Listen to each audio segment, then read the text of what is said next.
예, 오늘 하나님께서 우리에게 주시는 말씀 에베소서 4장 1절에서 6절까지 제가 봉독해 드리도록 하겠습니다. 에베소서 4장 1절에서 6절까지입니다. 제가 봉독해 드리도록 하겠습니다. 그러므로 주 안에서 갇힌 내가 너희를 권하노니 너희가 부르심을 받은 일에 합당하게 행하여 모든 겸손과 온유로 하고 오래 참음으로 사랑 가운데서 서로 용납하고 평안에 매는 줄로 성령이 하나 되게 하신 것을 힘써 지키라. 몸이 하나요 성령도 한 분이시니 이와 같이 너희가 부르심의 한 소망 안에서 부르심을 받았느니라. 주도 한 분이시요 믿음도 하나요 세례도 하나요 하나님도 한 분이시니 곧 만유의 아버지시라. 만유 위에 계시고 만유를 통일하시고 만유 가운데 계시도다. 아멘. 오늘 에베소서 4장 1절에서 6절 이 문맥 속에 있는 2절 말씀, 오늘은 2절 전하는 날입니다. 2절 말씀 전합니다. 에베소서 4장 2절. 예.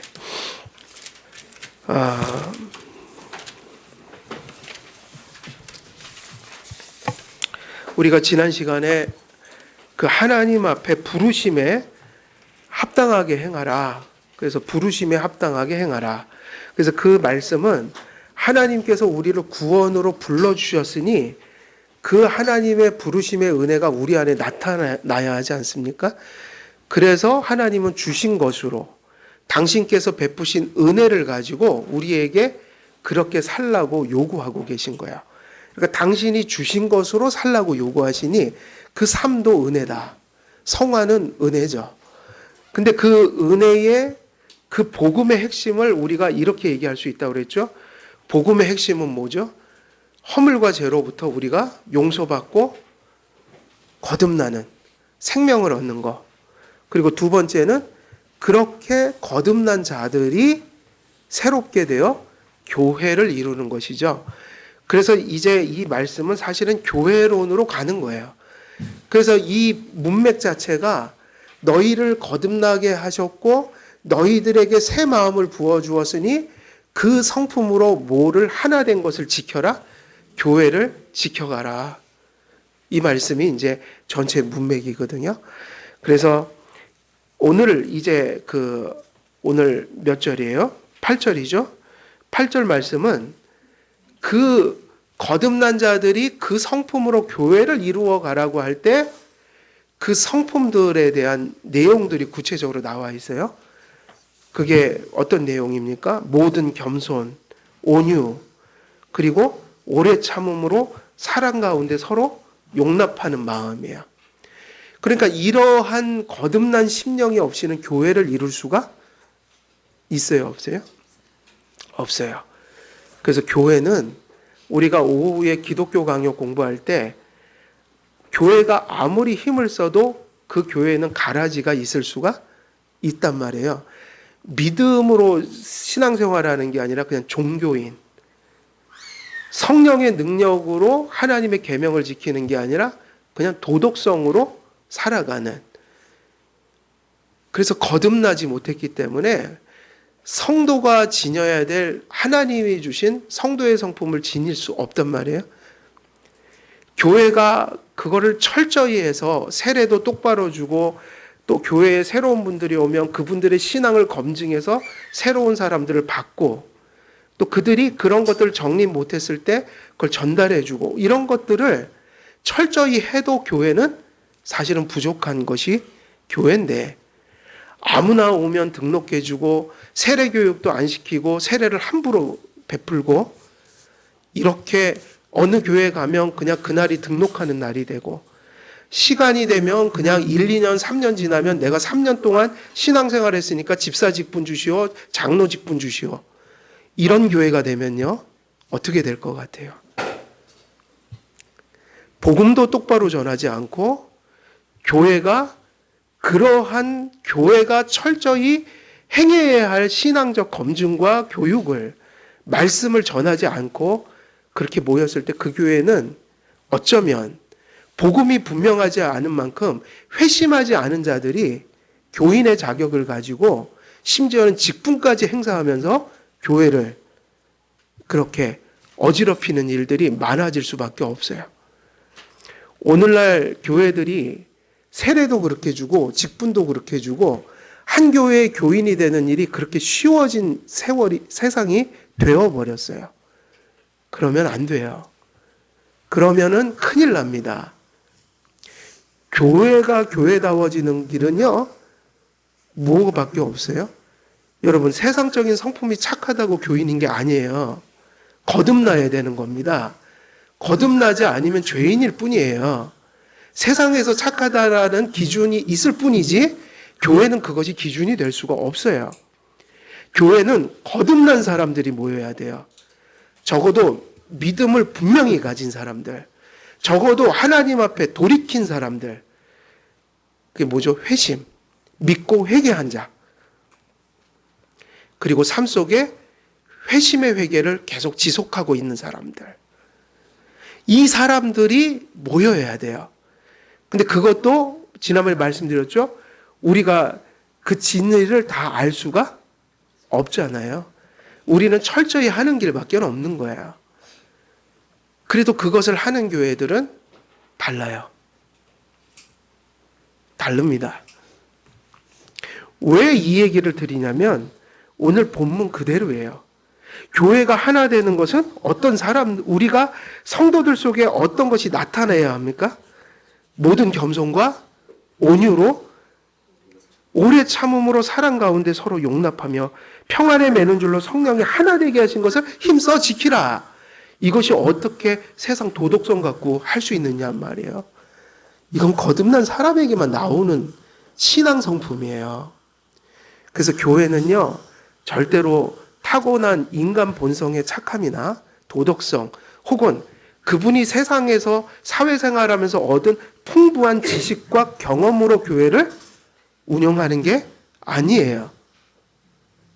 교회의 직분은 철저히 그분의 신앙 고백, 신앙 성품, 이걸 가지고 그리고 하나님이 성경에 기록해 놓으신 그 직분의 은사에 적합한 사람들을 분별해서 외적 소명, 그 소명이 있는지 없는지를 목사와 성도들이 분별해서 확인해서 세우는 거 아니겠어요? 절대로 세상 경험이 아닌 거예요. 그리고 큰 교회 가면 국회의원들, 변호사, 무슨 사 이런 사람들이 딱 오면 이유가 없어요. 그냥 그분들은 장로시켜야 된다. 집사시켜야 된다. 말도 안 되는 소리죠. 그건 세상 가서 하시는 거예요. 여기는 예수님이 그리스도께서 교회의 덕을 세우도록 성령이 주시는 은사를 받은 자들이 직분을 감당하는 거예요. 거듭난 성품에서 나오는 성품으로 직분을 감당하는 거예요. 그래서 세상적인 경험은 아무 쓸데 없어요. 심지어는 교회 경험도 경험 가지고 하면 안 됩니다. 말씀과 신앙 고백과 질서를 근거로 교회를 운영해야 돼요. 그래서 이제 사도 바울은 바로 그 점을 얘기하고 있어요. 거듭난 성품 속에서 성도들이 교회가 하나 되게 하신 것을 지켜가기 위해서는 어떻게 해야 됩니까? 모든 겸손으로 해야 한다. 근데 이게 세상적 겸손이 아니라고요. 이건 세상의 겸손이 아니에요. 세상적 겸손은 노자, 공자, 소크라테스 이런 사람들한테 배우는 거고요. 이 겸손은 박윤선 목사님이 말씀하시기를 성령 받고 말씀 앞에서 자기가 하나님을 알기 때문에 하나님을 아는 지식이 심령 속에 발생했기 때문에 내가 죄인인 것을 깨달아서 나오는 겸손이라고 했어요. 이것은 세상적인 의미의 세속적 겸손이 아니에요. 겸손, 사도 바울은 교회를 하나 되게 하는 거듭나 성화된 성도에게 나타나는 성품을 뭐라고 했습니까? 첫 번째, 겸손. 교회를 하나 되게 하는데 가능한 하나님이 주신 거듭난 성품을 첫 번째로 뭐를 꼽았어요? 겸손이라고 했습니다. 바울이 겸손으로 시작하는 것은 단지 배열의 의미에서 첫 번째 둔 것이 아니에요. 가끔 이런 구절들이 많아요.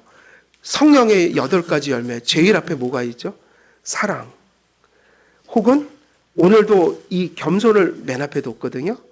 이런 것들은 단지 순서적인 배열이 아니라 그것이 다른 성품에 모두 엮여 있는 기본 근간이 되는 성품이라서 가장 중요한 덕목이에요.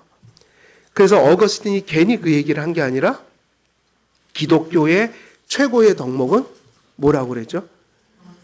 겸손이라고 그랬어요. 첫째도 겸손, 둘째도 겸손, 셋째도 겸손. 어거스틴이 그 얘기를 그냥 하는 게 아니라 경험에서 우러나온 게 아니라 성경을 해석한 사람이기 때문에 그 얘기를 한 거란 말이에요. 바울에게 겸손은 성도들이 교회의 일치를 이루는 데 필요한 성품과 덕성 중에 근본이 되는 성품이고 덕성이어서 일종의 대표성을 지닌 성품이에요. 그래서 어디다 배열했어요? 맨 앞에다가요. 실제로 뒤에 나열된 성품들은 그런 의미에서 겸손을 빼고 나면은 뒤에 성품들은 다 뭐가 되는 거죠?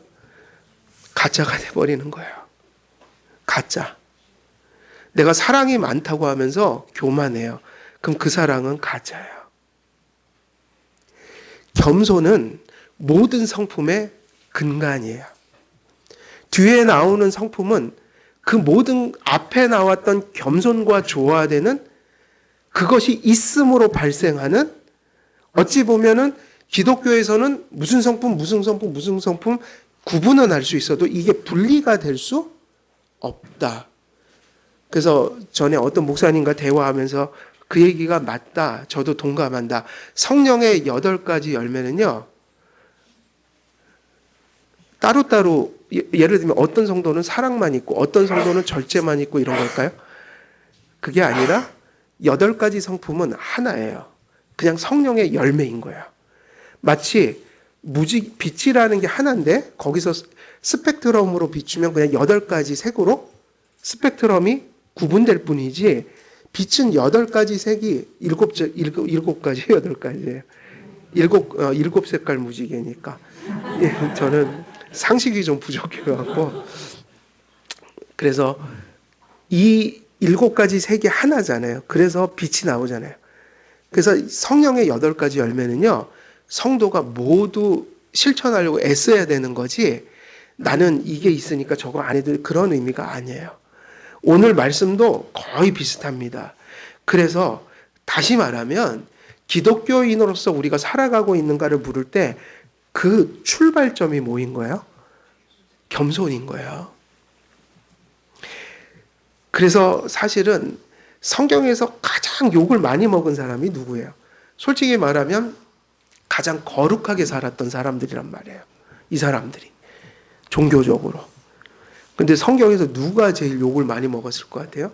세리가 욕을 먹었나요? 창기들이 욕을 먹었나요? 심지어는 예수님 옆에 그 못 박혔던 강도도 구원받았어요. 강도가. 예수님이 지극히 사랑하셨습니다. 그 좌우편에 강도가 둘이 못 박혀 있었잖아요. 한편의 강도가 구원받았죠. 이유는 한 가지죠. 믿고 회개했으니까. 그런데 정말 예수님이 독서를 퍼부은 일이 있어요. 이 독사의 새끼들아. 예수님이 오죽하면 그런 말씀하세요. 그건 욕이 아닙니다. 깨우치는 말씀이지. 독사의 새끼들아. 독사의 새끼를 왜 그랬던 거예요? 바리새파적인 믿음, 교만이에요. 영적 교만이에요. 그것도. 그냥 교만한 거고 영적 교만은 또 달라요. 그냥 교만한 건 세상 사람들에게서 많이 보는 거죠. 내가 뭐를 많이 해서 자랑하는 거야. 그런데 영적 교만은 누구 앞에서 교만한 겁니까? 하나님 앞에서. 불신자들은 모르고 교만해요. 근데 예수를 알면서 교만한 건 정말 무서운 거예요. 예수님이 주신 믿음 때문에 교만해지는 건데 이게 말이 안 되는 거예요. 믿음의 법 때문에 자랑할 것이 없다. 근데 믿음이 교만의 근거가 된 거예요. 이것이 가장 무서운 죄다. 이게 가장 무서운 죄예요. 신앙이 교만의 근거가 되는 거예요. 그래서 이 세상에서 가장 더러운 게 이단 교주들이에요. 이 세상에서 가장 더럽고 추한 거, 영적 교만이 하늘을 찌른 사람들, 지들이 하나님이라고 얘기하는 거, 지들이 메시아라고 얘기하는 거, 이게 가장 더러워요. 그래서 출발점이 어디입니까? 신앙의 출발점은 겸손이에요. 왜냐하면 모든 성도의 성품과 덕성으로부터 나타나는 그 부르심에 합당하게 행하는 삶은 겸손을 토대로 하기 때문입니다. 겸손이 없으면 모든 것이 없는 것입니다. 이 얘기예요. 겸손하지 못하면 우리의 믿음, 우리의 기도, 우리의 선행이 다 더럽혀지는 거예요. 그래서 칼빈이 늘 그 얘기를 했어요. 이 세상에서 가장 거룩한 사람, 기독교인 중에 가장 성화가 많이 이루어지는 사람을 가정할 때 그 가장 성화를 많이 이루는 그 순간에도 기독교인들에게는 오물과 같은 죄악이 같이 한다. 왜 그런지 아세요? 우리가 가장 큰 선행을 베풀 때 우리에게는 가장 우쭐한 마음이 많이 들 수 있는 순간이에요. 항상 그랬죠. 예전엔 또 기도를 시간으로 그렇게 또 경쟁심을 많이 갖잖아요. 그래서 저 집사보다는 조금 더 버티고 가야지 하면서, 그죠? 그리고 또 철야를 하면은 또 끝까지 막 이를 악물고 참는 거예요. 아, 내가 오늘은 마지막에 나가야 돼. 그러니까 기도는 열심히 해놓고선 또 그런 마음이 있는 거예요. 내가 오늘 마지막에 나왔어. 아, 내가 저 집사보다 오늘 5분 더 기도했어. 어쩔 땐 눈치 보면서 기도도 했다. 이건 정말이에요. 이렇게 살펴보면 나가셨나? 또 목사가 성도님들보다 빨리 나가면 또 뭐라 하실까봐 또 이렇게 보죠. 아이고 안식도 안 나가셨네. 조금 더 하고 하자. 이러면 안 됩니다. 이러면 그래서 칼빈이 얘기한 거예요. 이 마음이 모두에게 있는 거예요. 모두에게 있어요, 없어요? 그래서 그 얘기를 한 거예요. 가장 거룩한 일을 해놓고도 우리가 겸손만 할 수 있다면 너무 좋지만 그렇다고 해서 거룩한 일을 안 할 수는 없잖아요. 해야 돼요. 하는데 하고 나서는 우리가 정신을 차려야 돼요. 왜냐하면 본능적으로 그게 올라오거든요. 내가 뭘 했어. 그러니까는 이를 악물고 5분 더 기도하지 마시고 그냥 5분 일찍 더 나가세요. 차라리. 그러고 그래, 하나님한테 교만하지 말자. 그리고 이를 악물고 그거를 해야지 우리는 조금 뭐가 돼요. 마음이 지켜져요. 이건 너무 모든 사람에게 있는 마음이란 말이에요. 그래서 겸손이 없으면 모든 것이 없는 겁니다. 믿음도 믿음으로 살아내는 성도들 모두 이 생활이 겸손을 지향하는 삶이다. 믿음이야말로 겸손이 없이는 이해할 수 없는 덕목입니다. 그러니까 믿음이라는 것 자체가 뭐길래요? 믿음이 한마디로 얘기하면 뭔 거죠? 믿음은 공로인가요? 우리가 자꾸 믿음 좋다 하니까 믿음 좋은 거를 한국교회는 공로로 삼아요. 믿음은 공로가 아니라 선물이에요. 근데 믿음의 속성이 뭐죠? 뭐가 믿음이 좋은 거예요? 믿음 좋은 게 뭐죠? 믿음은 우리가 그리스도 안에서 하나님을 지향하는 것을 믿음이라고 불러요. 지적으로 하나님의 말씀을 의지하는 거예요. 우리가 말씀을 의지해서 생각하고 깨닫고 살아가는 게 믿음이라고요. 그래서 믿는다는 건 뭐죠? 하나님을 알게 됐다. 확신. 우리의 정서가 이해의 끝에 도달하면 맞아. 하나님이 그런 분이야. 이렇게 할 때 그걸 확신이라고 그래서 그거를 확신을 말씀에 대한 확신을 뜨거움이라고 불렀다고요. 엠마오로 가는 제자들에게 말씀을 물어올 때 그들에게 말씀을 풀어 설명해 주니 그들의 마음이 어땠어요? 뜨거워졌더라. 왜 뜨거워진 거예요? 확신. 주님이 말씀해 주시는 이해가 깨달음으로 어떤 정점에 이르렀을 때 가슴속에 뭐가 막 끌어올라요? 뜨거움이. 그래서 기독교에서 뜨거움은요, 은사주의처럼 그렇게 뜨거운 게 아니에요. 말씀을 확신하는 게 뜨거움이라고요. 오늘도 이 말씀을 확신하고, 맞아, 그게 하나님 말씀이야. 그지? 그 말씀이 진리지. 맞아, 내가 오늘 깨달았어. 확신해. 이럴 때 우리 정서가 뭐라고 부르는 거예요? 그걸 뜨거움이라고 부른다고요. 확신.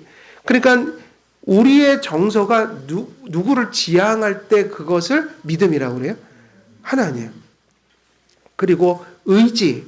우리의 의지가 하나님을 향해서 신뢰하고 트러스트인하고 그 다음에 의지하는 거. 여기까지 도달한 걸 구원받는 믿음이라고 하니까 지정의, 이거는 따로따로 있는 게 아니라 구원받는 믿음은 동시에 일어나요. 그래서 지식, 확신, 의지, 신뢰. 그럼 믿음이 한마디로 뭐냐? 뭐를 우리가 하는 게 아니라 하나님이 은혜를 주셔서 우리가 성령의 은혜로 누굴 지향하는 거예요. 우리의 지정의가 다 누구를 향해 버리는 거예요. 어느 날 하나님이 깨달아지기 시작하고 그분을 순종하게 되고 믿어지게 되고 의지하게 되고, 그러니까 믿음은 공로가 아니라 하나님을 오히려 지향하는 거라고요. 의존하는 거라고요. 그러면 하나님을 지향한다는 말 자체가 누구 앞에 이제 마음이 어떻게 된 거예요? 불신자가 믿지도 않고 회개하지 않는다는 마음은 하나님 앞에 엄청나게 오만하다는 얘기예요. 그게 감히 하나님을 대적하고 거부하고, 근데 믿는다는 게 뭐죠? 그게 다 녹아져서 이제 누구를 향하는 거예요? 하나님을. 그럼 그게 이미 그 말 속에 믿음이라는 건 누구 앞에 겸손해졌다는 얘기입니까? 이제 나를 안 믿고 세상을 믿지 않고 누굴 믿는다는 얘기예요? 그래서 믿음 자체가 교만한 자는 믿을 수가 없어요. 그러니까 이 세상에서 제일 교만한 사람은 누구를 안 믿는 사람들이에요? 예수님을 안 믿는 사람들이라고. 그래서 믿음 자체가 이미 겸손해졌다는 얘기예요. 우리가 예수님을 믿고 산다는 의미가 겸손해졌다는 거예요. 심령이 가난한 자는 복이 있나니. 우리의 영적 빈곤함을 알기에 예수님 없이 못 산다는 믿음이 있으니까 우리가 이렇게 믿음을 생활하는 거 아니겠어요? 그러니까 믿음이라는 것 자체가 겸손이 없이는 불가능한 거예요. 그래서 어거스틴이 그렇게 얘기한 거예요. 첫째도, 둘째도, 셋째도 겸손이다. 믿음은 하나님을 창조주로 경외하며 믿음은 하나님을 그리스도 안에서 구속주로 의지합니다. 하나님 앞에서 자신을 한낱 피조물로 인식하고 또 그리스도를 절대적으로 의존할 죄인인 것을 인정하는 믿음은 겸손이 없이 불가능합니다. 믿음은 본질적으로, 이 얘기 되게 중요해요. 믿음은 본질적으로 어떤 거예요? 겸손한 겁니다. 그러니까 믿음이 있다면서 교만하면 그 믿음이 사실 인정이 안 되는 거예요. 인정이 안 되는 거예요. 믿음 생활은, 왜냐하면 믿음 생활은 본질적으로 우리의 힘으로 살 수 없다는 걸 알기 때문에, 우리가 허물과제로 죽었던 자들이라는 걸 알기 때문에, 우리는 하나님 앞에 무능하기 그지없다는 것을 알기 때문에, 그리고 지금 내가 무엇이 있다면 그것은 하나님께로부터 받은 것이라는 빚진 자의 의식이 있기 때문에 결국 믿음의 본질은 하나님을 의존해서 하나님을 지향하는 삶을 의미하니까 겸손이라는 것은 믿음의 정점에 가 있는 성품인 거예요. 믿음의 생활 역시 겸손이 없이는 불가능합니다. 그런 의미에서 겸손은 믿음을 가진 성도가 하나님 앞에서, 그리고 그 하나님을 믿는 믿음 안에서 사람을 대할 때 나타나는 성도의 본질적 성품입니다. 그 성도가 사람 앞에 겸손한 것은 하나님 앞에 겸손해졌기 때문에 사람 앞에 겸손을, 하나님 겸손을 사람 앞에 실현하는 거예요. 그러니까 하나님에 대한 겸손을 인간에 대한 사랑으로 연결지어 나타내는 것이다. 그러니까 하나님 앞에 겸손한 사람은 누구 앞에서도 겸손해야 돼요? 사람 앞에서도 겸손해야 합니다. 그 이유는 또 뒤에서 조금 더 말씀해 드릴게요. 그러므로 그리스도인에게 제일된 덕목, 첫째도 겸손, 둘째도 겸손, 셋째도 겸손이라고 어거스틴이 말했는데, 전에 이것이 어디 나오는가 참 찾으려고 애를 썼는데 찾지를 못하다가 이번에 찾았어요. 집에 저기 교부들의 그 전집이 있거든요. 교부들 전집 보면은 거기 보면은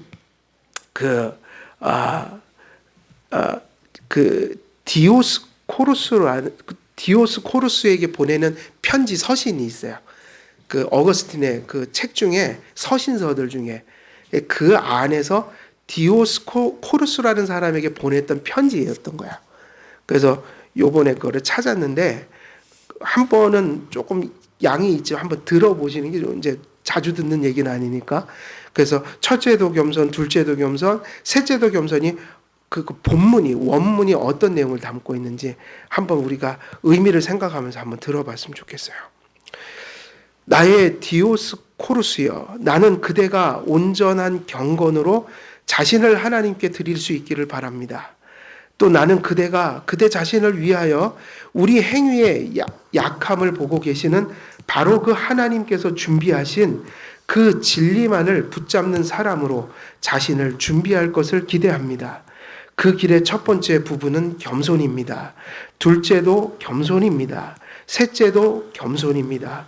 그리고 나는 이것을 그대가 신앙의 방향을 물어볼 때마다 다시 반복하여 강조하려고 생각합니다.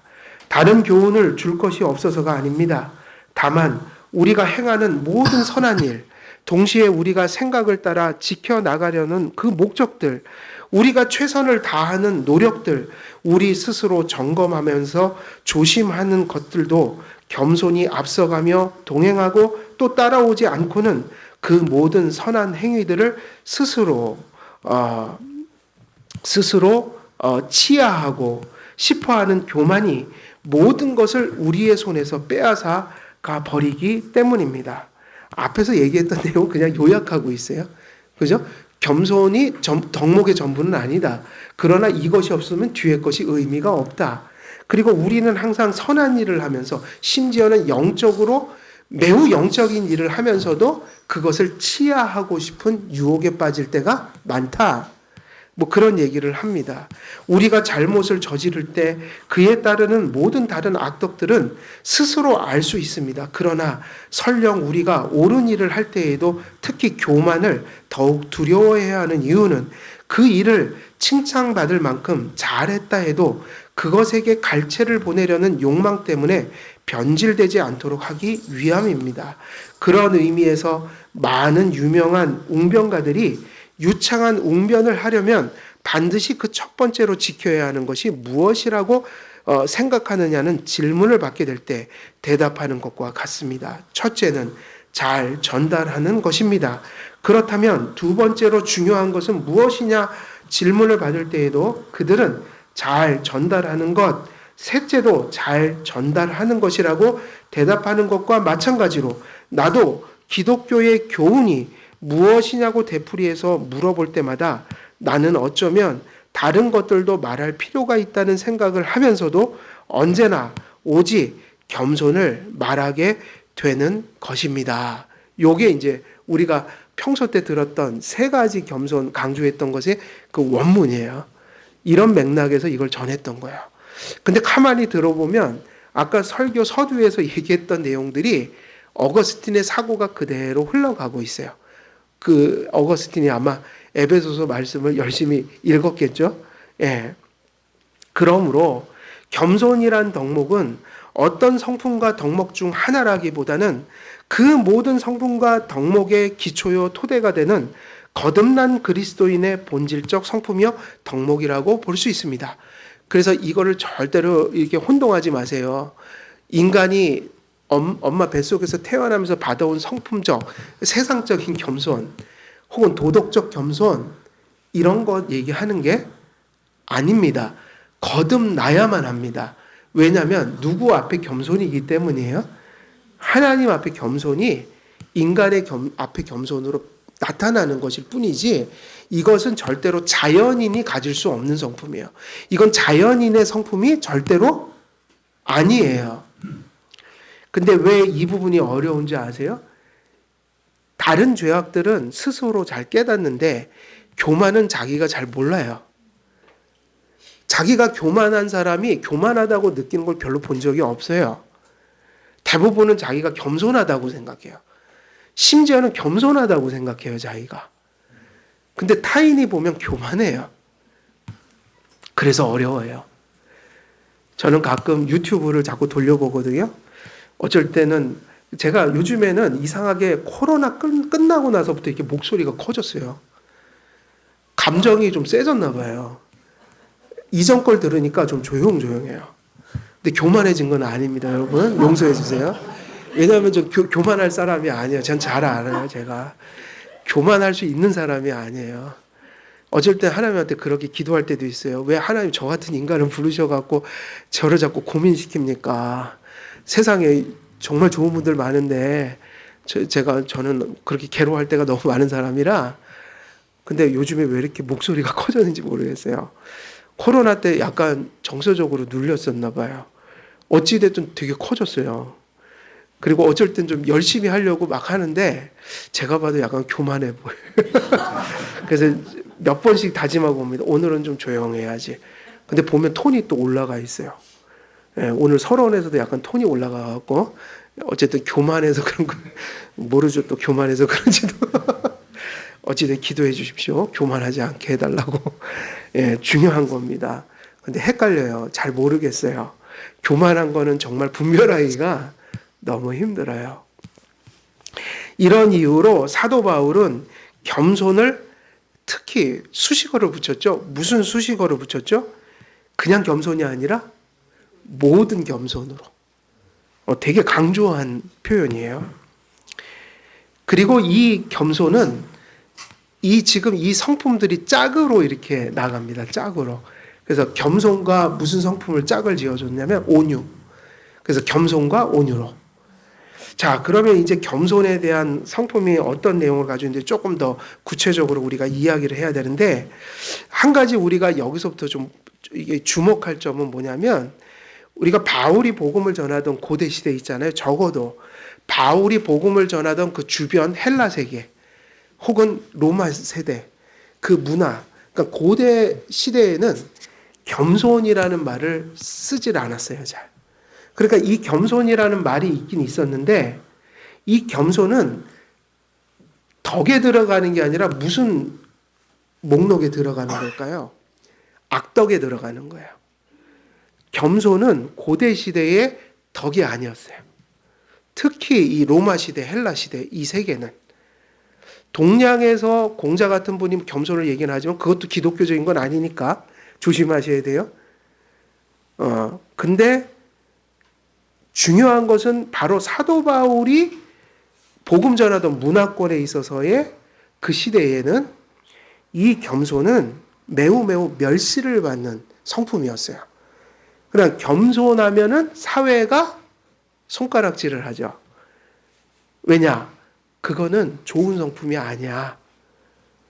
근데 우리나라가 지금 오히려 정치가 어렵고 옛날에 먹고 살기 힘들고 이럴 때 한국 사람들이 겸손을 되게 그러니까 인본주의적인 겸손이지만 그래도 되게 겸손을 강조했거든요. 사람은 겸손해야 돼. 근데 언제부턴가 이 자기 PR 시대 자율성 강조하면서 교육 자체가 자꾸 너를 나타내라는 교육이잖아요. 그게 틀린 말은 아닌데 그게 조금 잘못 삐뚤어지면 교만으로 갈 수도 있어요. 그래갖고 요즘 세대는 좀 제가 볼 때 오만해요. 권위, 질서 이런 걸 거의 무시하고 그 좋은 의미에서 그런 게 아니라 어떤 의미에서 상당히 잘못 가는 점도 있어요. 근데 왜냐하면 그건 교육 문제인 것 같아요. 제가 보기에. 이 시대의 보편가치 문제인 거예요. 그래서 실제로 이 시대에도 엄마들이 그렇게 가르치는 거 많이 봐요. 겸손한 성품을 가지는 너 그렇게 살지 마. 그래서 세상 어떻게 살아. 오히려 착한 성품을 안 좋은 거로 보는 엄마들도 있어요. 좀 이렇게 들이받고 이런 거 좀 해라. 그게 더 그래야지 먹고 산다. 경쟁 사회니까. 그러니까 이 경쟁 사회하고 겸손은 잘 안 맞는 것 같아요. 일단 네가 네 자신을 더 나타내야 돼. PR해야 돼. 뭐 하나라도 먼저 가서 이렇게 차지하고 그런 적극성. 근데 요즘엔 그런 사람이 멋있는 사람이잖아요, 사실. 뭐 저 못해요. 뭐 이렇게 뒤로 물러나고 이런 거 요즘에는 좋은 사람 아니에요. 보니까. 그래서 전에 엘리베이터 타고 가면서 제가 그 말씀 드렸죠. 아이가 과자를 이렇게 가지고 있는데 할머니가 하나만 줘봐 장난쳤더니 안 돼! 그러면서 딱 이러니까 엄마가 제가 엘리베이터 그 소리 들었다니까요. 그래, 세상 그렇게 살아야 돼. 그러는 거예요. 할머니가 그 과자 하나 달라 했는데 그걸 뿌리치니까 엄마가 맞아, 세상 그렇게 살아야 돼. 이러는 거예요. 무섭잖아요. 근데 이게 좀 보편성인지도 몰라요. 근데 조심할 필요가 있어요. 근데 고대 시대에는 그랬단 얘기예요. 사실은. 로마 헬라 시대에는 겸손은 악덕이었어요. 그래서 그것이 멸시를 받았어요. 그러니까 여러분 성경 보면 예수님은 늘 겸손했거든요. 사람들이 좋아하던가요? 싫어하던가요? 예수님을 십자가에 못 박은 이유가 뭐죠?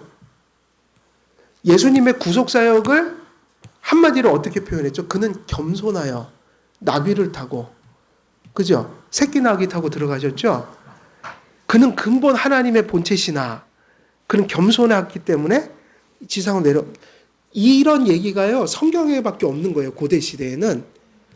이거를 고대인들이 읽으면요 뭐 이런 얼빠진 소리를 이렇게 나오는 거예요. 정서가 그걸 거부하는 시대를 살았어요. 그래서 실제로 예수님이 예수를 십자가에 못 박아라 했던 건 예수님의 무능한 모습이었어요.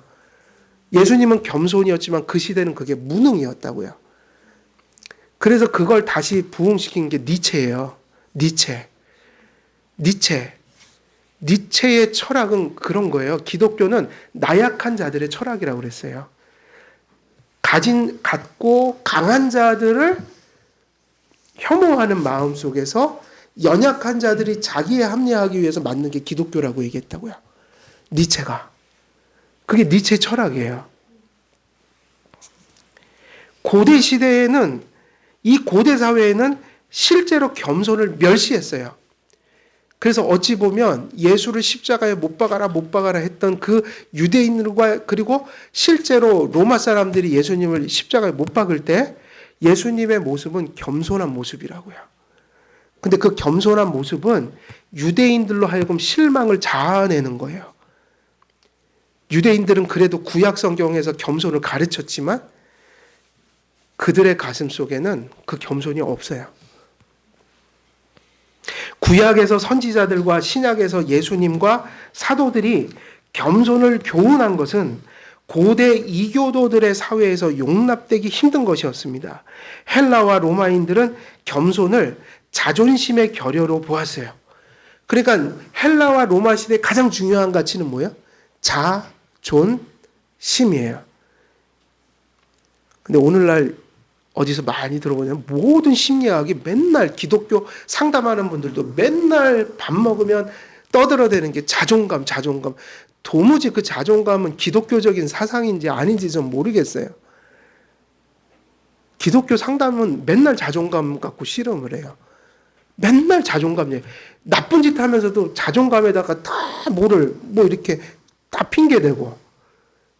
아니 못돼서 죄를 짓는 거지 무슨 자존심이 낮아서 죄를 짓습니까? 못해 처먹어서 죄를 짓는 거지. 그거 다 미워해요. 뭐 자존감을 어렸을 때 뭐 그래서 뭐 이런 핑계 저런 핑계 다들 심리학적으로 죄를 다 피해갑니다. 근데 왜 이렇게 이 세상이 자존감으로 미친지 모르겠어요. 뭐 그렇게 자존감. 근데 가만히 보니까 이게 고대 시대에 겸손을 싫어했던 그 반대 가치가 뭐예요? 자존감이에요. 자존심. 그래서 이 헬라와 로마인들은 겸손을 자존심의 결여로 여기고 나약한 사람들이나 보이는 성품의 특성으로 여겼습니다.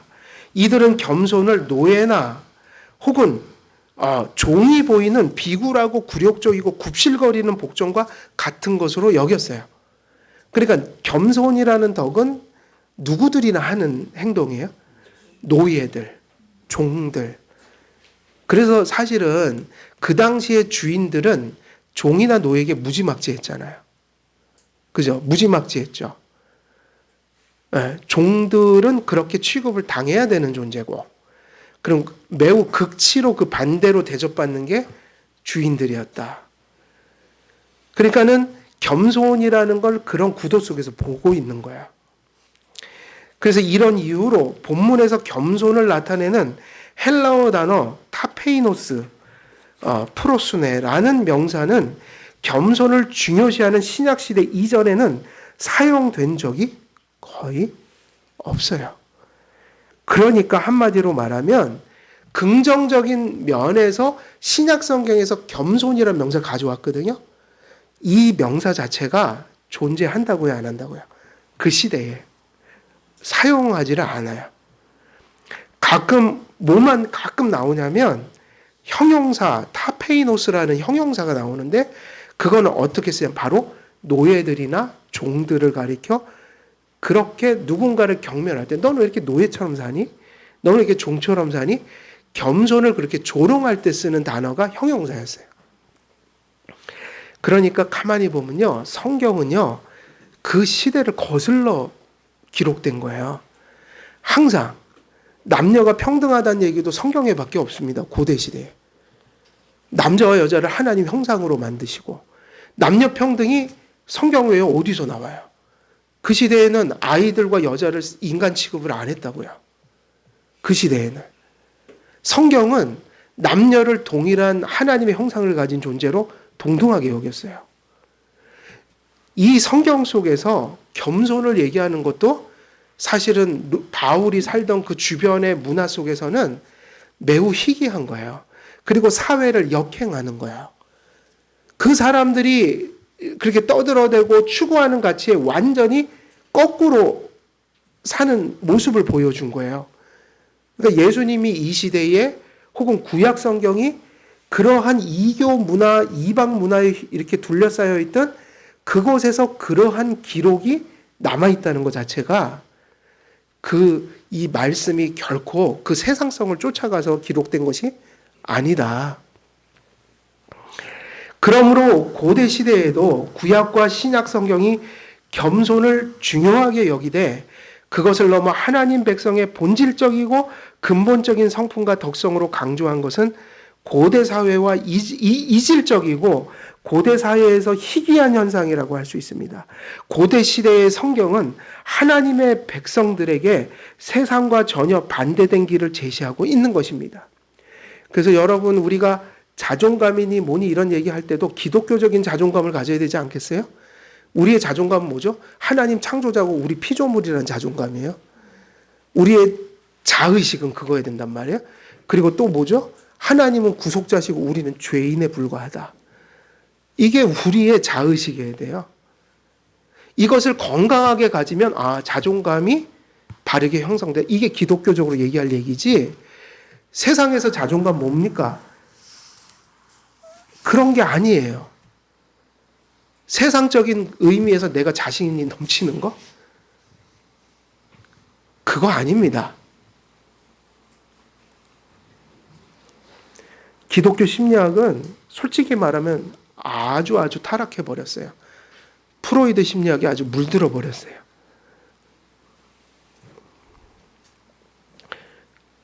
여러분, 우리는 세상 것 때문에 교만해서도 안 되고요. 반대로 세상 것 때문에 좌절해서도 안 돼요. 여러분, 교만과 열등감은요, 매우 똑같은 성품이에요.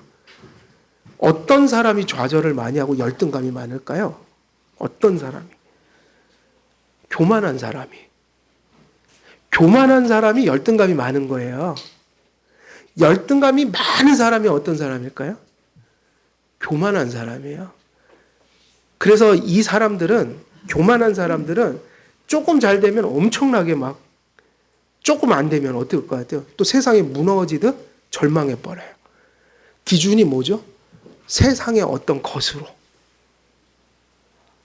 기독교인은 그렇게 살면 안 되잖아요.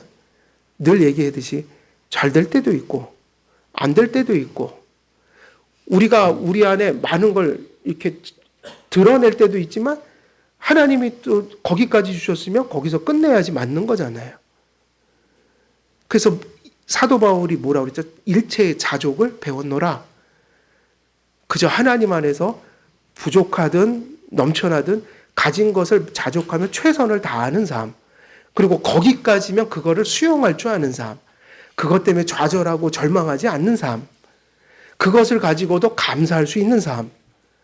그래서 교만하지도 않고 어느 때나 절망하지도 않는, 교만하지도 않지만 열등감도 갖지 않는, 언제나 어떤 상황에서도 사람들 앞에서도 평안함을 가질 수 있는, 나를 그래서 사랑할 수 있는, 좋은 의미에서 부족해도 사랑하고 넘쳐도 교만하지 않은, 이게 뭐죠? 건강한 기독교적인 자존감이에요. 고대 시대의 성경은 하나님의 백성들에게 세상과 전혀 반대된 길을 제시하고 있는 것입니다. 이렇게 보면 겸손을 멸시하는 교만한 인류의 역사 속에 겸손을 드러낸 것은 구약의 선지자들이며, 그래서 유일하게도 고대 시대에, 고대 근동이나 헬라 로마 시대에 이 겸손을 가르치는 것은 어디에서밖에 발견이 안 돼요? 구약 성경하고 신약 성경이에요. 그래서 이 겸손을 구약의 선지자들이 전했고요. 겸손을 결정적으로 하나님 백성들의 성품의 본질로 규정하신 분은 누구실까요? 우리 주님 예수 그리스도셔요. 예수 그리스도께서는 겸손을 성도들의 본질적 성품으로 규정하셨다. 엄밀히 말하면 진정한 겸손은 예나 지금이나 그리스도 안에만 있습니다. 그리스도 안에만 있어요. 그리스도와 연합된 거듭난 성도들에게만 존재합니다. 불신 세상은 근본적으로 성경이 가르치는 그 겸손을 소유할 수가 없습니다. 세상은 자의적 겸손을 나타내든 그렇지 못하든 근본적으로 하나님 앞에 교만하며 오만한 자아의식을 가지고 있습니다. 믿음과 회개를 통해 하나님께 전향하기 전까지 누구도 성경이 요구하는 겸손을 소유하지 못합니다. 그렇다고 해서 예수님 믿었다고 우리가 완전히 겸손해질 수 있나요? 그럴 수가 없어요. 그러니까 우리가 얘기하는 건 이 정도예요. 언제나 교만한 게 우리이기 때문에 하나님 믿고 나니까 나를 조심하는 정도? 그래서 순간순간 올라올 때마다 회개도 할 줄 알고 자기가 이러면 안 되지 문득문득 생각하면서 그래도 그 겸손을 지켜가는 정도. 이 정도지 여기서 또 우리가 막 뭐 대단한 겸손을 뭐 나타내려고 하는 것도 오만한 거예요, 사실은. 근본적으로 우리는 뼛속까지 겸손하지 못해요. 믿음과 회개를 통해 하나님께 전향하기 전까지 누구도 성경이 요구하는 겸손을 소유하지 못합니다. 왜냐하면 바울이 본문에서 가르치는 겸손은 타락한 인간 본성 자체에서 나올 수 없는 유익이기 때문입니다. 성경이 가르치는 겸손은 하나님 앞에서 하나님과의 바른 관계 안에서만 가능한 덕성입니다. 그러니까 우리는 누구와의 관계 속에 있을 때만 겸손할 수 있는 거예요? 그렇죠. 하나님과의 바른 관계. 믿음으로 하나님과 바른 관계를 맺을 때, 오늘도 우리가 거듭난 성도들은 오늘도 주님을 믿음으로 바라보는 그 순간순간들 속에서 이 겸손이 지켜질 수 있다는 거예요. 하나님께서 요구하시는 겸손은 하나님 앞에서 자신을 분명히 발견한 자들에게만 나타납니다. 그리고 이게 중요하죠. 하나님 앞에서 누구를 본 사람들만 겸손할 수 있어요? 자기 자신. 저는 다른 건 모르겠는데 그건 좀 많이 깨달았어요. 내가 얼마나 큰 죄인인지. 거의 구제불능이더라. 그거는 확실하게 하나님이 거의 수년 동안 고민하면서 깨닫게 하셔갖고 적어도 잊어버리진 않고 살아요. 예, 잊어버리진 않아요. 근데 그거는 정말 중요해요. 하나님 앞에서 세상적인 의미에서 죄관이 아니라 하나님의 존재 앞에서 깨달은 나의 죄악성. 이것을 발견한 자만이 뭐 할 수 있어요? 겸손할 수 있다. 그래서 산상수훈에서 심령이 가난한 자는 복이 있나니 애통하는 자는 복이 있나니 그것은 그 의미예요. 그러므로 기독교적 겸손은 세상의 자의적 겸손, 하나님 없는 겸손과 거룩하게 구별되는 겸손입니다. 진정한 겸손은 성경이 계시하고 가르치는 교리를 떠나 존재할 수조차 없습니다. 성도의 겸손은 어디로부터 나오는 것입니까? 성도의 겸손은 하나님을 창조자로 인식하고 믿는 순간에 발생합니다. 하나님을 창조자로 인식한다는 의미는 자신이 하나님으로부터 창조된 피조물이라는 사실을 인식할 때만 가능합니다. 창조자 하나님 앞에서 피조물임을 인정하는 그 믿음은 어떤 삶의 태도를 낳습니까? 이 믿음이 있는 사람은 자신과 자신의 삶의 근원과 모든 소유권을 누구에게 두는 거예요? 하나님께 둔다는 거예요. 하나님을 창조주로 믿는 성도는 자신과 자신에게 속한 것들을 자신의 것으로 여기지 않습니다. 그러므로 제멋대로 살지 않습니다. 이들은 자신의 존재 근원이 하나님께 있고 자신과 자신의 삶이 하나님의 것임을 인정함으로 자신과 자신의 삶이 하나님의 은총과 자비로 살아감을 깨달음으로 내게 있는 것은 누구로부터 받은 것이라는 의식을 가져요? 하나님. 그래서 이게 많든 적든 그건 누구 소관이라고 믿고 사는 거예요? 거기까지 하는 거죠. 우리에게는 거기까지가 있어야 돼요. 근데 자꾸 지금은 그걸 부정하려고 해요. 여러분, 사람은 누구나 거기까지의 한계가 있는 거예요. 이 사람은 요만큼 하지만 이 사람은 여기일 수 있어요. 아이들도 그렇게 키워야 합니다. 무조건 하면 돼. 아니죠. 하면 안 되는 게 있죠. 해도 못하는 게 있죠. 애들 괴롭히지 마세요. 거기까지면 거기까지 최선을 다하게 하고 거기까지 하면 너는 거기까지 한 거 최선 다한 거야. 그리고 받아들이면 돼요. 세상이 자꾸 장사해 먹으려고 자꾸 그렇게 하는 거예요. 다 된대요. 나에게만 보내라 이거예요. 그럼 다 된다는 거예요. 그 사기꾼입니다. 신앙도 그런 데 가지 마세요. 거기 가면 만병통치 그런 게 어디 있습니까? 신앙도요. 제가 보니까 죽을 때까지 거기까지인 사람은 거기까지 잘하다 죽어요. 그래서 그것도 함부로 판단할 수가 없어요. 하나님 주신 만큼 사는 것 같아요. 근데 어떻게 아이들을 그렇게 키우냔 말이에요.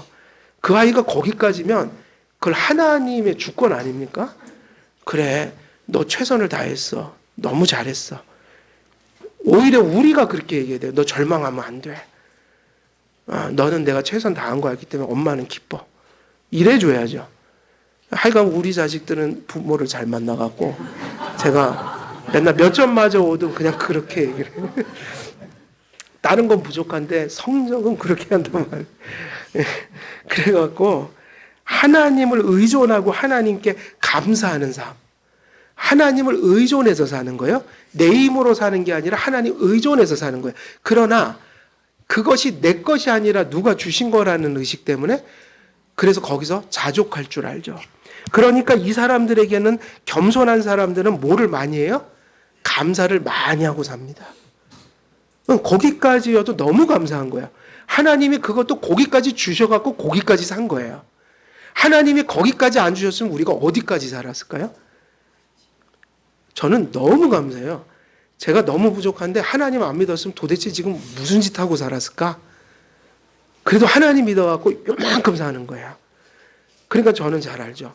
제가 하나님 안 믿으면 어떻게 살았을까? 그럼 확실한 건 여기까지요.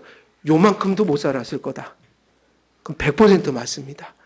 근데 이상하게 사람들은요, 원망해요. 아니, 지금 요만큼 준 것도 하나님 주셔서 그만큼 산 건데, 그걸 인정을 안 하니까 어떻게 살아요? 왜 이만큼 안 주시냐고. 아니에요. 하나님 안 주셨으면 이만큼도 못 살아요, 우리가. 저는 얼마나 한숨을 내쉴 때가 많아요. 아이고, 하나님 얼마나 다행인지 몰라요. 하나님 저를 불러주지 않았으면 제가 지금 무슨 짓 하고 살겠습니까? 얼마나 감사한지 몰라요. 겸손한 사람의 본질이 뭐죠? 감사가 있다는 거예요. 왜 감사하죠? 선을 아니까요. 자족할 줄 아니까요. 지금 내게 있는 것이 부족해도 누가 주신 것이기 때문에 그거라도 가지고 있다는 걸 아는 거예요. 하나님이 주신 거라는 거예요. 그래서 자신의 근원과 소유권이 하나님께 있기 때문에 그들이 존재와 삶을 하나님의 뜻과 목적에 두게 되는 겁니다. 그래서 겸손은 하나님과 바른 관계를 맺고 믿음으로 우리가 하나님을 지향하는 데 있어서 절대적인 성품이에요. 그래서 첫째도 둘째도 셋째도 겸손이다. 오늘은 시간이 또 다 돼서요. 여기까지 전하겠습니다. 겸손은 아직 남은 양이 되게 많아갖고요. 다음 주에 또 한 번 더 설교할게요. 오늘은 여기까지 말씀을 맺습니다. 오늘 본문 정리하면 하나님께서 오늘 하나님의 부르심을 받은 삶에 합당한 삶이 뭐냐면 거듭난 성품으로 교회가 하나 되게 하도록 우리를 이끌어 주셨다. 그러면 그 성품들 중에 가장 토대적이고 기초적이고 본질적인 성품이 무엇입니까? 그것은 겸손이었습니다. 다시 말하면 이 교회는 겸손하지 않으면 하나를 이룰 수가 없는 공동체라는 거예요. 그러나 교회가 겸손할 때 그 안에서 교회가 일치되는 놀라운 일들이 일어날 수 있다는 거예요. 겸손은 세속적인 자의적인 도덕적 겸손과 구별하여 이것은 거듭난 자들이 하나님 앞에서 자의식을 가질 때 일어나는, 그건 거듭난 자들에게만 나타나는 그런 하나님이 주시는 거듭난 성품이다. 우리가 이 성품을 가지고 우리가 우리의 삶과 또 교회의 삶을 이룰 때, 거기서 교회가 이루어질 때 이제 어디까지 나갈 수 있는 거예요? 그 겸손한 성품으로 세상의 빛과 소금처럼 하나님께 영광 돌리게 하는 그 사역을 감당할 수 있게 된다. 오늘은 여기까지 말씀을 전하도록 하겠습니다. 우리 한길교회 모든 성도님들은 성령의 충만함 속에 이 겸손한 성품으로 충만하여 여러분의 삶과 교회가 복되어지는 그런 큰 은혜 받기를 우리 주 예수 그리스도의 이름으로 축원드립니다. 기도하겠습니다. 은혜로우신 아버지 하나님, 오늘도 본문 말씀, 특별히 겸손의 성품을 함께 나누었습니다. 성경에서 전한 내용들 가슴속에 기억되게 하시고 또 하나님의 영에 의하여 그 말씀이 믿음에 되게 하셔서 우리의 삶이 되고 또 우리의 생명이 될 수 있도록 주께서 선히 인도해 주옵소서. 감사드리오며 우리 주 예수 그리스도의 이름으로 기도드리옵나이다. 아멘.